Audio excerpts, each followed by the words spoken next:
Hey, what's up? Today we're going to go over the bump jump and how you can use it on the trail. The bump jump is a really fun and useful skill to learn, which can open up a lot of new jumps and gaps on the trail. Take this section for example. There's a couple of roots sticking up about 4 feet apart.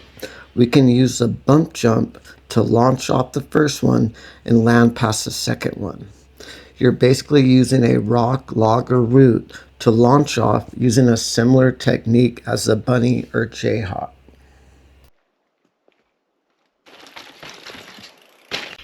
Where to practice. A driveway, a parking lot, or just an empty dirt area will work just fine.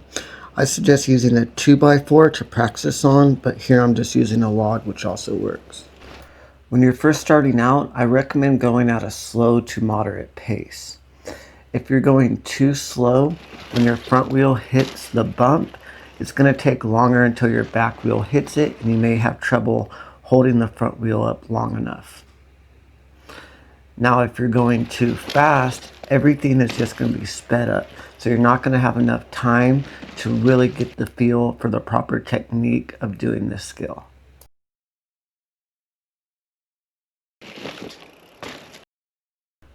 Now, as we approach the bump, we have our shoulders are over the handlebars, our hips are over the bottom bracket. As we get closer, we're preloading our body, sinking down into the bike. We're not preloading the suspension. As we get closer, we shift our weight slightly back as we make contact with the bump. The bump is doing most of the work to lift the front wheel up. We're not yanking with our arms. We're keeping a light grip on the bars.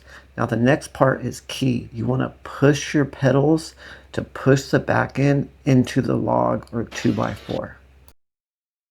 Now once the back wheel has made contact with the bump, we're exploding upwards. At the same time, we're going to roll our wrists and forearms forward and suck up the back of the bike with our legs. Some call this jumping off the pedals, but I refer to it as sucking up the back end of the bike.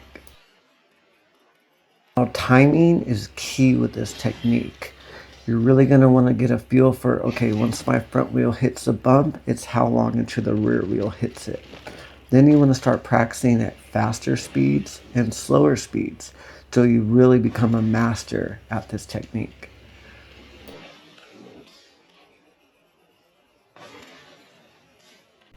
So again, as we approach, we have our shoulders over the handlebars, our hips are centered over the bottom bracket. As we get closer, we're sinking down into the bike, waiting for the wheel to hit it and pop up. Then we're exploding upwards while rolling our wrists forwards.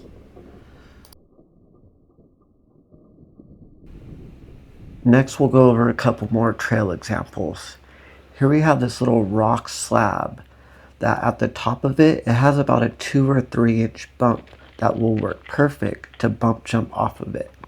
Now, a normal way you ride this is just come in and ride up and over it.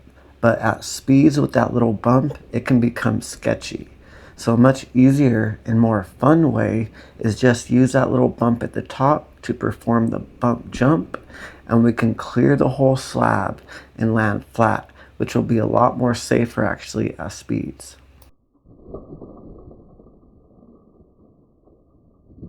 Here's another little example of a bump jump. This one was really sending me high up into the air, and it gave me the perfect amount of pop to really send it big. This is why bump jumps are such a fun skill to learn. This log had a lot of scrape marks from people hitting their chainring, trying to just roll over it. So here's another perfect example of where you'd want to do the bump jump. Bump jump off the top of it instead of trying to roll it and scraping your chainring.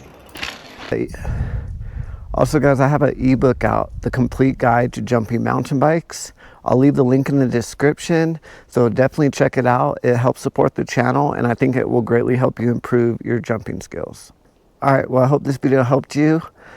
Give it a like, leave a comment, let me know what other kind of how-to videos you'd like to see, and subscribe for more MTB how-to videos. Peace.